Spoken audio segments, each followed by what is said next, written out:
الحمد للہ رب العالمین۔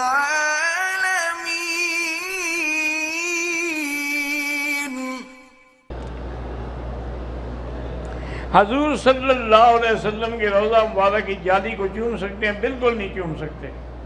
اگر چومنے کی اجازت ہوتی تو حضور پاک کے صحابہ نہ چومتے۔ چومنے کے لیے صرف حجر اسود ہے جس کو چوما جا سکتا ہے، اس کے علاوہ کسی جگہ کو بھی۔ اور پھر ایک بات یاد رکھو، یہ جو جالیاں ہیں نا، یہ تو حضور کے بہت بعد بنی ہیں، اور یہ 1 2 3 4 7 جالیاں ہیں۔ کس کس کو بوسہ دو گے؟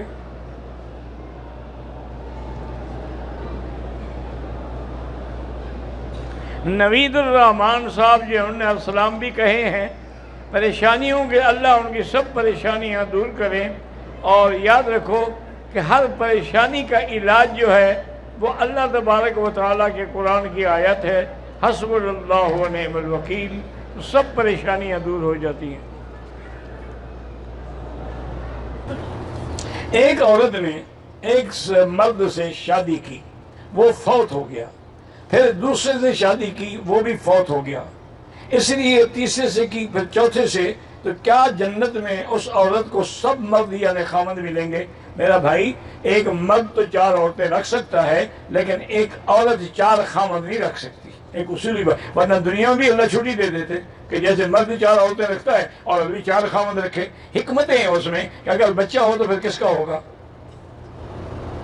اسی لیے یاد رکھیں کہ جنت میں بھی وہ عورت اسی خاوند کو ملے گی جس کے نکاح میں فوت ہوگی۔ اب چوتھے کے نکاح میں فوت ہوئی ہے تو اسی کو ملے گی، پہلے 3 کو کیوں ملے؟ وہ تو پہلے فوت ہو گئے۔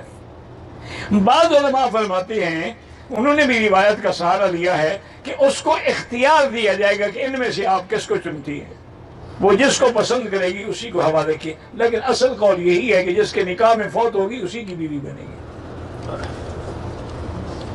کچھ عورتیں کہتی ہیں کہ پردہ تو ٹھیک ہے، لیکن 40 سال کے بعد، یعنی جب بوڑھی ہو جائے گی پھر یہ پردہ شروع کرے گی۔ جوانی میں یہ لشکاریں مارے گی لوگوں کے سامنے، لوگوں کو گمراہ کرنے کے لیے گلی گلی پھرے گی۔ انا للہ و انا الیہ راجعون۔ بی بی فاطمہ نے کب سے پردہ شروع کیا؟ 40 سال کے بعد۔ بی بی عائشہ نے کب سے پردہ شروع کیا؟ 40 سال کے بعد۔ اس کی تو عمر ہی کل 18 سال تھی جب حضور فوت ہوئے ہیں، وہ پردہ کرتی تھی۔ یہ ایسے گھرتی رہتی ہیں کسے؟ حیض کی حالت میں عورتوں کو تکلیف ہوتی ہے، یہ ایک یعنی اللہ کی طرف سے لکھی ہوئی بات ہے میری بیٹی۔ بعض علماء نے ایک روایت نقل کی ہے، مجھے اس روایت کے اعتبار تو نہیں ہے، لیکن کتابوں میں ہے کہ جب حضرت آدم نکلے تو نکلنے کا سبب تو بی بی حوا بنی نا۔ اس نے کہا تھا نا کہ کھا لیتے ہیں، کیا فرق پڑتا ہے؟ تو اللہ نے فرمایا کہ اچھا حوا، تم نے آدم کو بہکایا ہے نا، میں بھی تیری بیٹیوں کو قیامت تک درد میں مبتلا کرتا ہوں کہ وہ بھی حیض میں اور نفاس میں درد بھگتتی رہیں گی، یہ تمہاری سزا ان کو بھی ملے گی۔ تو یہ ایک نیچرل بات ہے، کوئی بڑا مسئلہ نہیں ہے، لیکن بہرحال سورۃ فاتحہ پڑھ کے دم کر کے رکھ لو پانی، چونکہ حیض میں تو نہیں پڑھنی، تو پہلے سے یہ خاوند پڑھ کے دے دے، وہ پیتی رہیں، انشاءاللہ تکلیف نہیں ہوگی۔